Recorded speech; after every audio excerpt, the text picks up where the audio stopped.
Welcome to the Leadership Launchpad Project, brains behind the business. It's your front row seat to the business elite. New episodes twice a week. Welcome to the Leadership Launchpad Project. I'm Rob Calvarowski, and as always, the yang to my yin is here. You know, it's been a week because Susan's wearing black today. Actually, it's navy blue. Thank you. Okay. Where's your red?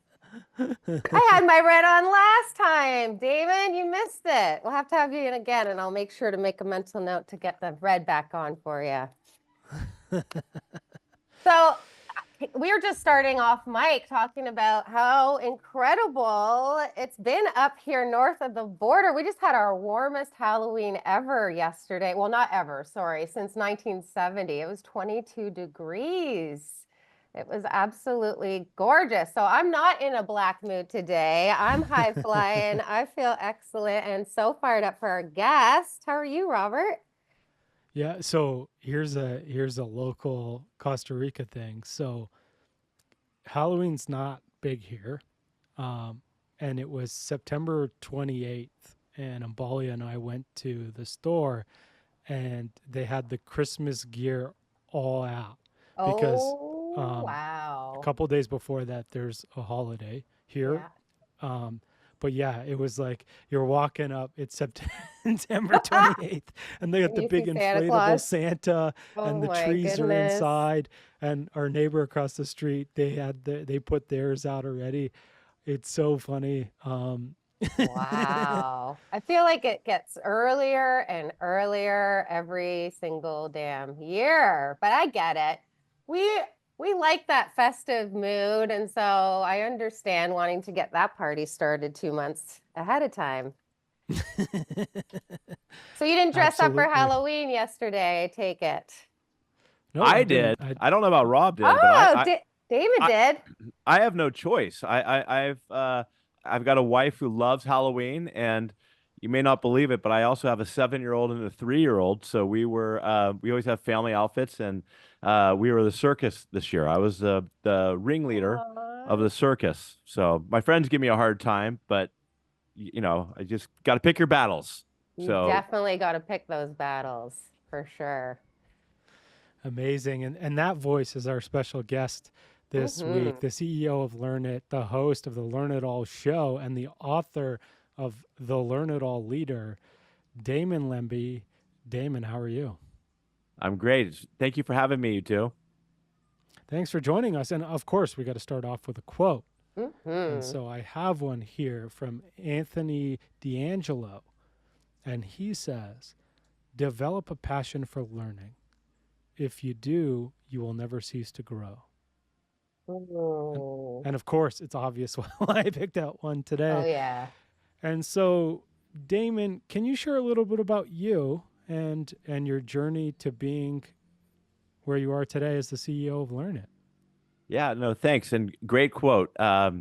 Learning's played a big part in my life. I never thought it would. I wasn't a great student in college. I like to say I got my degree in baseball. And then things just changed. So quick version of my background was I born and raised in the Bay Area, a big sports fan. My family and friends played baseball, football, basketball. Around my sophomore year in high school, I realized that my ticket to playing professionally or in college was baseball. And so I went all in. I still play the other sports and worked really hard. And I was fortunate enough, I was a high school All-American. And my senior year, I had my first really big decision. I had a full ride to Pepperdine University, which was a growing school at the time for baseball. Or I was a 13th round draft choice by the Atlanta Braves. Don't want to date myself, but this was 1990. And my parents were cool. They said, "Hey, this is your choice, your life. We'll support you whatever way you want to go." And I ended up going the college route. And one of the main reasons, and it's kind of my first leadership lesson, was that our coach, Andy Lopez, he had this very clear moonshot vision. Like, Pepperdine's a 2,500 person school. And he's like, in 2 years, we're going to win the College World Series. Wow. And yeah, and so a lot of people are like, how are you going to compete against Arizona State or LSU or any of these powerhouses? But I believed him, and I went to Pepperdine, and that's where my college baseball career started. And even though I played with great players my whole life and everywhere I went, it was really the first time I experienced imposter syndrome. And I know both of you are elite athletes and everything, and for some reason or another, I just didn't know if I belonged anymore, or if I was good enough to be there. And Mm-hmm. maybe I felt the pressure or whatever. But so that was like my first struggle. I mean, I could keep going, but that was like my first struggle right there. Mm-hmm. Well, I totally resonate with that struggle. The struggle is definitely real for the elite athletes getting drafted or recruited, right, to the top level of their sport. That's when you realize you're not in Kansas anymore, right? Totally. So I'm curious, what experiences that you had playing under a coach like that clearly was a 2.0 leader and visionary, right? You said that this was your first lesson in leadership. So what lessons did you take from the experience of playing under him at Pepperdine, and how does that show up on the play currently in your leadership style? Yeah, great question. So, first and foremost, he had a very clear vision. Mm-hmm. Everybody was working in the same direction. And one of the things that stood out the most for me was I remember my first player coach meeting in the fall ball, where he sat me down, and before I had a chance to say anything, Susan, he's just like, "Hey, when we brought you here, it was because we thought you had the ability to be a great third baseman and Mm-hmm. hit in the middle of our lineup."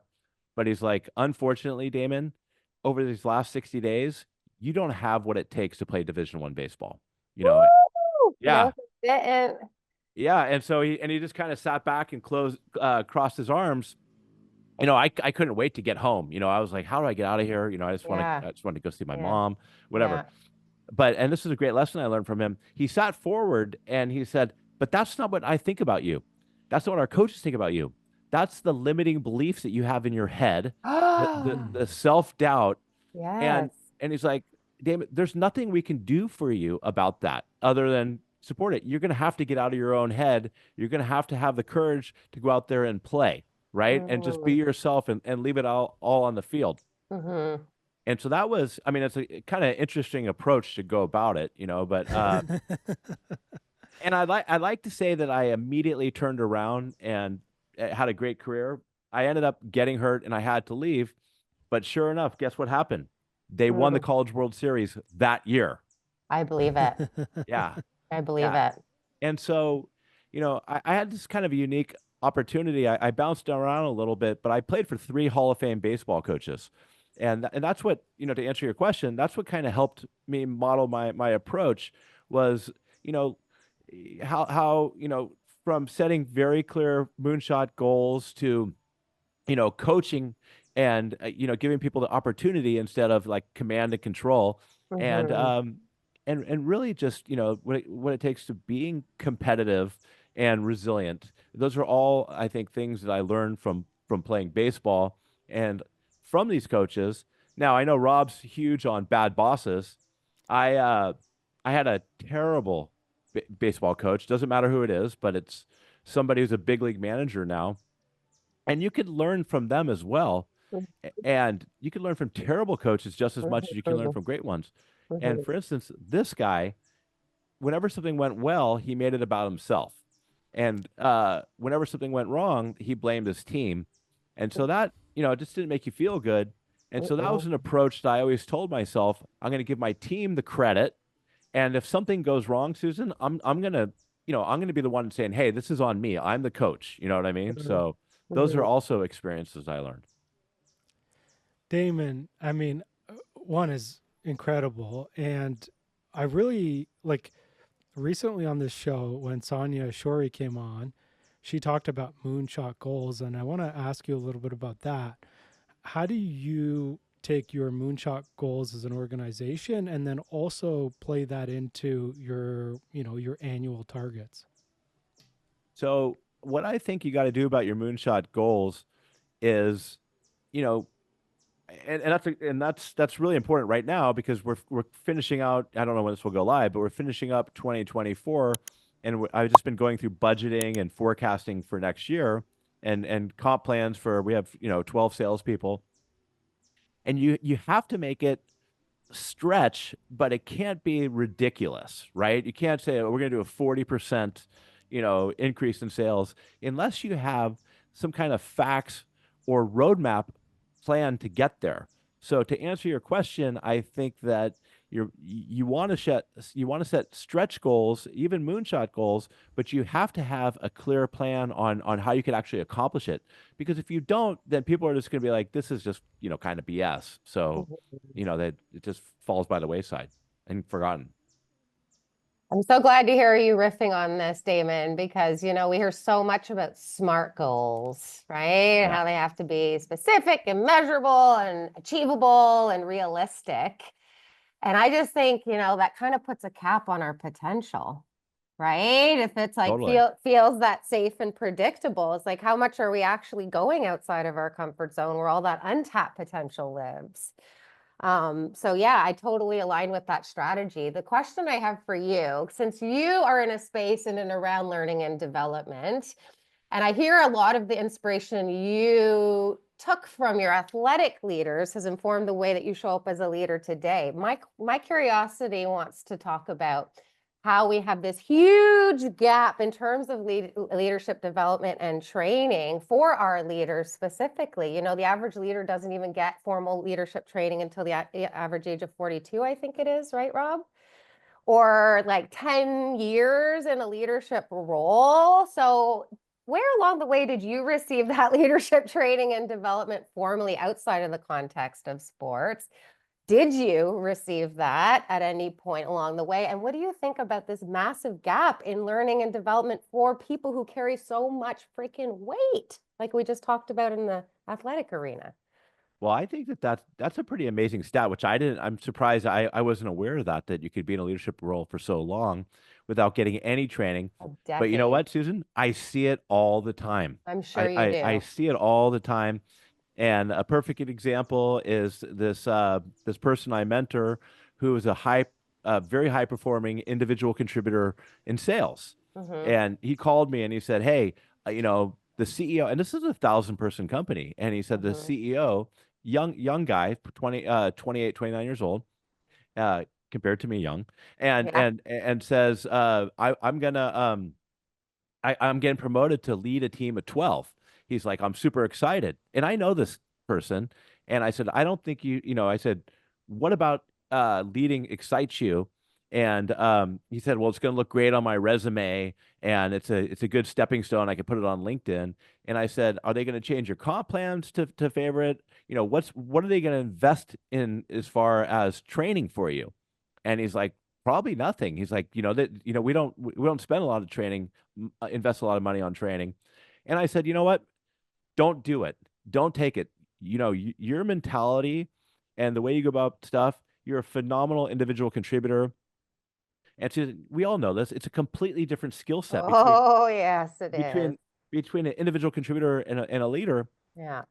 Fast forward, 6 months, he's miserable, Mm-hmm. absolutely miserable. I give the guy free classes because, I want to see him do well, but he Mm-hmm. can't even, it's not even about the money sometimes. It's about these organizations not even carving out the time to give Yes. people the opportunity to learn and Yes, grow. I agree. And Why? if you, yeah, I Mhm. mean, why do you think that is? I don't know. Yeah, like let's talk about it. Why do we think this is such a gap in terms of our collective learning and development? I mean, these are things that we have understood probably since like the 80s or 90s, right? In terms of Goleman's work around emotional intelligence as an example. However, the leadership development still isn't happening for a decade, right? Or average age of 42. And we know that the companies, even the companies that we do work with, these people don't have enough time or bandwidth to even be able to do enough to get the learning integrated, so that it's actually showing up in real-time behavior change. So, yeah, why do we think that is in 2024, almost 2025? We are on such a freaking massive accelerated track right now with AI, and yet this still is such a blind spot. As someone who's so passionate about learning, right, which is obviously what your mission's all about, why do we think that that's still the case? It's still the case because I think a lot of organizations still look at it as an expense instead of an investment. Mhm. And I don't really know what to tell you about that other than uh, we want to work with at Learn It, what we call Learn It All cultures. You know, we want to work with companies who want to have a thriving learning culture. And in order to do that, and I'm sure you and Rob agree, it has to start at the top. You know, it Mhm. has to start at the C level, the senior level, and they need to not only just be talking about training and coaching or whatever it is, they need Mhm. to actually be doing it themselves, and they need to be sharing out what they're doing. Mhm. Then, you know, if they have a budget, fantastic. I mean, I've, you know, one of the guys I had on my show was awesome. He said that, you know, companies should spend 2% of annual revenue. That's what they Oh, that's should a be great goal. investing, Mhm. um, because the cost of turnover is ridiculous. Mhm. You know, it's up to, I don't know. I mean, what is it? 1.5 times somebody's salary. And in today's day and age, with AI and I guess human knowledge doubling every 12 hours, and Mhm. these generations who are demanding it, Mhm. you know, investing a couple $100,000, whatever the size your organization is, and giving people the opportunity to carve out time. I like to call it LTO. You know, we out here we Mhm. have paid time off. We call it learning time off. So carve Yeah. time out for people to do learning and development. And if you don't have a big budget, then do internal book clubs, and also make it so that you could turn failures and things like that into learning opportunities. So it's there's a bunch of things that you can do, and I think a lot of organizations are doing that, and I think a lot of them aren't. And it's because they look at it as an expense instead of an investment. Last thing I'll say about it is if there's anybody who needs help, it's the middle managers. Mhm. Speak on it. Yeah, I mean they're burnt out, you know, Mhm. they're getting pulled from the top, you know, the initiatives that they want. Then they Mhm. got the people that are working for them, and they're pulled in all these directions. A lot of times they don't have the support or the skill set to be able to do it, or the time. And that's where we see in a lot of the customers we work with, the big struggle is these middle managers, and that's where a lot of great talent actually gets lost. Yeah, I totally agree with you, Damon. And for folks out there, right? So if we're talking about like things that drive employee engagement, Gallup has 5 on their list. It's giving people a purpose, developing them, Yeah. having a caring manager, ongoing conversations, and a focus on strength. And some of these are like training from a perspective of like a classroom or some sort of program, but it's also just the managers being a coach. Like in that article, it talks about, it literally says this sentence, it says, people want relationships, particularly with a manager who can coach them to the next level. But those managers need the skills and the time to do that for their people. But that's the difference. And if we're talking about all time engagement being 23%, if you can engage like that's like two people out of your 10-person team are doing like are engaged and doing their work at the best they can be. I mean, imagine what you could do if you could increase that even by just one person. Mhm. I mean, think about it. I've talked about this before. You know, if you're a senior leader or a CEO out there, 70% of your staff is out either disengaged or they're looking for a new job. You know, I mean, they're looking to do something different. If you just and I think too many times, you know, when the organizations who don't have a learning culture start doing training, when they do their pulse score or their mid-year score, and everybody's complaining about not having enough training, right? So they contact Learn It and they say, we need to spin up a training plan. We need to do this. We need to do that. you should just get ahead of it and imagine if you could be different, right? If you can be, if you can get that 25%, what if you got 50% of your team actively engaged? I mean, that's still, the bar is pretty low at that level. Um, and I just think that it's the cost of the investment to be able to do it, as long as you find a great provider, right? I mean, you got to make sure that whether it's coaching or a company like Learn It or whatever it is, that you're giving them, and you're actually giving them some say in what they get to learn. I mean, so Mhm. you need to have them involved in, I'm not saying it's a democracy, but have them involved in what they want to learn and get them motivated, give them some accountability. I mean, I see, some organizations who do all of that, flourish. They do really well. How do you see them flourish? Let's like make sure that our audience really understands the benefits that we all clearly are super aware of, because we get to Right. see Preaching all to the of that choir. Yeah. ripple effect in our daily operations, right? And the work that we do in these trenches. But what would you say about that? What I would say is that if you have an engaged and motivated team, and Mm-hmm. it's because you're investing in them, Mm-hmm. one, they feel like they're being cared for, and we Mm-hmm. pretty much, especially where we're at, in the United States, we live in a post-trust world right now where people don't Mm, trust each other. good. And so, if you have an organization, even if you're going through layoffs and you're finding time and you're investing in the team that you have, it's showing people that you care about them more than them just getting their job done. So then it becomes, Susan, not just like coming to get your paycheck, but you're actually rolling up your sleeves and you're doing the work. I Mm-hmm. also find that it gives people more self-confidence, Mm-hmm. and allows leaders to delegate more and have more confidence and trust in their team being able to deliver on the work. And again, it goes without saying, you just retain great talent. And also, why hire great talent, super sharp people, if you put them in a box and you don't give them an opportunity to grow, and you just kind of put them there and give them tasks and responsibilities? I mean, we could go on for a long time about why it's so important to carve out some time and money to invest in your team. There's so many benefits. Yeah, it's hard to imagine spending all that money and all that time and all that energy in attracting all that top talent and then doing nothing to optimize it. We're sports people. You imagine you get us as draft picks on your team, and then we just like don't train and do any development. We just coast. I It's like just, what I yeah. like what you just said there. I'm going to steal that. Yeah. Optimize it. I mean, that's a great. You're so right about that. You get this in there, optimize it. You're lucky to have that talent.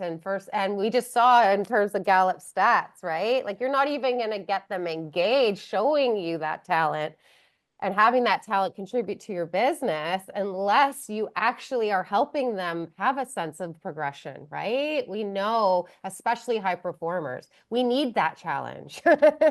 When we don't have that challenge, right? That is where we start to coast. And then that's just not going to last for top talent. They're not going to stick around if they're coasting. That doesn't work for top talent.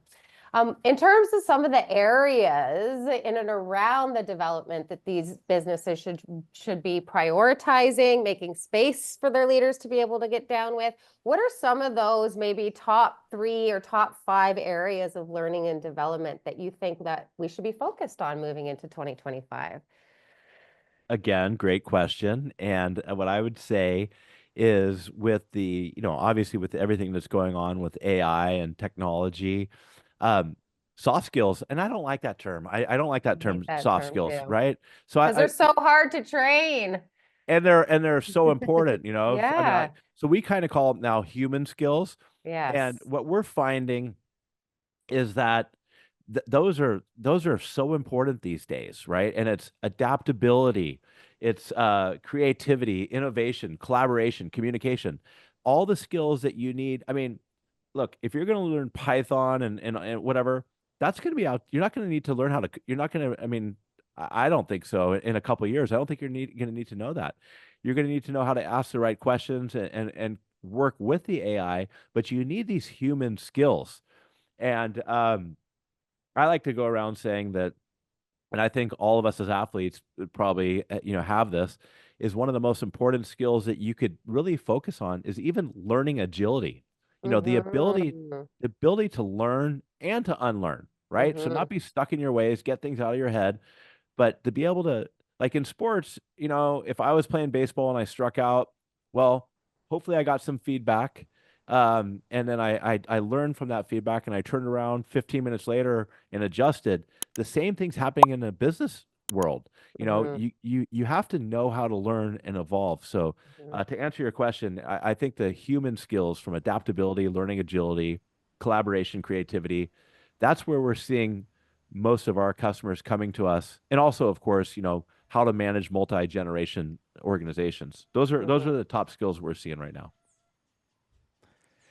Yeah, it's well, don't worry. In a few years, we'll talk to the AI. The AI will talk to the other folks, and then we'll be done. There'll be no human skills left. Oh, I don't think so. I'm not in alignment with that, Rob. Damon, I'd love to ask you, what advice do you have for our folks out there who are looking to succeed in 2024 and beyond? So my recommendation, for continued success is, again, it starts off with learning. I think it's being open. I like, my book is called The Learn It All Leader. Whatever, it's the difference between being a learn it all and a know it all. A know it all is somebody who's got all the answers, they have it all figured out. That's not going to cut it these days. We already talked about that. So I think to be successful, you got to be humble and have some humility and like, I don't know everything, so go out and get a coach, or find some mentors, because you can't have all the answers, right? So find people who could support you. Don't go at this alone. Get ahead of the game. I mean, I think you have to be involved with AI. It's another cheesy saying, you're not going to lose your job to AI. You're going to lose your job to people who are power users of AI. I think that Mm-hmm. that's true. And also, I think to be successful, and Susan, you mentioned this, you got to get out of your comfort zone. Mm-hmm. Get out of your comfort zone, because that's where the real learning happens, you know, Mm-hmm. and it's just so important, have the courage to get out of your comfort zone, try things. And the last thing I'd say too is that I think that you got to have a personal brand, whether or not you like it or don't think you have, you know, whether it's on LinkedIn or whatever. I think it's really important that you are out there and you're contributing. And it kind of goes back to getting out of your comfort zone. Now, I'm not saying you need to be a keynote speaker or anything like that, but those are, I think, what the keys are to success is continuous learning agility, uh, surrounding yourself with people who are smarter than you in some ways and you could learn from, not being afraid to ask for help, and having a personal brand. I love I that love it. advice. And yeah, the last one, personal branding, just for folks out there. So this is a key aspect to gaining power and influence and success. And it doesn't require you to necessarily go on social media and do it that way, but even within a company, the way you talk about yourself, the way folks talk about you, you want to be the one writing that narrative, not someone else. So great tip, Damon. And of course, if you want to find out more from Learn It, you can go to learnit.com. You can also go to learnitallleader.com. And Damon also has a podcast and a book. They're both on learnitallleader.com. Damon, would you like to tell us a little bit about Learn It and how can folks find you? So thank you. First, if you want to find me, you can connect with me on LinkedIn. I'm pretty active there. And then learnit.com. And what works with business, we're all B2B, and companies turn to us when they're looking to upskill managers, like kind of like what we talked about. If you're working to build a better culture when it comes to communication. And so we do 95% of what we do is live virtual classes. We do some stuff in person, but we've got a large catalog. And if you find a class that you like, I'll give you a free class. You got to tell me you heard me on the show, and come take anything from self-awareness to Microsoft Excel, or how to be a foundational skills for a leader. Amazing. it. Great offer there. So I've dropped Damon's LinkedIn and podcast notes, so you're welcome to hit him up for a free class. I'll pass on the Excel course, but Hey, they still sell out. They still sell out all the time. It's oh, crazy. totally. I totally get it. I used to do a lot of that. I'll pass on it too. But yeah. That's right. Now, for folks out there, of course, if you're looking for leadership development, executive coaching, and keynote speaking, head on over to elitehighperformance.com for all of that. Damon, of course, we have to ask you our favorite question here on the Leadership Launchpad Oh, project. yeah. What do you want your legacy to be? What I want my legacy to be is I want to be looked at as a leader who is honest, authentic, and a lot of the people that we bring in to learn it are earlier in their career. Individuals who are more about they have potential over experience, and I want to have the legacy of like, hey, learning gave me a shot and an opportunity, and Damon really believed in me and gave me a chance. And because of that chance, I stayed there a couple of years or whatever it is. Now I've been able to, raise a family, buy a house, or just give it the confidence. And so that's what I love the most is when old team members or current team members say that, hey, thank you for giving me a shot because most other organizations, companies wouldn't have given me a shot. Amazing. You're just reflecting what you got at Pepperdine. Right?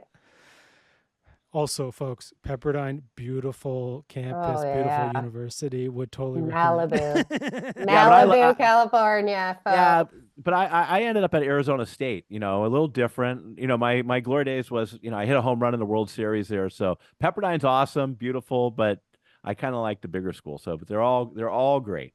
They're I all didn't go to great. MIT. I think Rob went to MIT or something like, right? But Yeah. I that's a did. little Yeah. above me. It's definitely not as nice as either ASU or Pepperdine. Yeah, amazing. Damon, thank you so much for joining us this week. Susan, where would you like to leave our folks with today? It's always so much fun interviewing our former athletes because they see this whole leadership landscape through the same filter that we do. You heard it, folks, from the man who literally this is the mission of his business is to get out there and really help our leaders learn because clearly that's a gap and a blind spot that we collectively are trying to close in this locker room today. But I think this takeaway in and around, because this is something I feel like we take for granted as athletes. We know that we have to find our edges on the daily in our training. And what that means in layman's terms is like we have to get outside our comfort zone or else we know we're not growing. So we have a little bit of experience living in that growth zone where all that learning compounds and accrues. But yeah, I feel like this is something that our non-athletic leaders out there can really take and resonate on too, now that they've heard this interview. Yeah, it's such an amazing tip. And what I want to leave folks with today is and we see this, is training is literally just like practice. Well, we used to call it training too in sports. And if we want people to be at their best, we have to coach and train them. And that's part of how we level up and how we engage folks and how we take them from individual contributor to middle manager to executive and develop them towards or wherever they want to go in their career. And this is where the best organizations do it. And you see it in sports, you see it in business, is the organizations that lean into great coaching and great development, they're the ones that succeed in the long term. So get out there, train your folks. Damon, thank you so much for joining us. And yeah, it was amazing to have you. It's my pleasure. I really enjoyed it. Everybody out there, thank you so much for spending your time with us, and we'll see you all next week. Bye, everyone.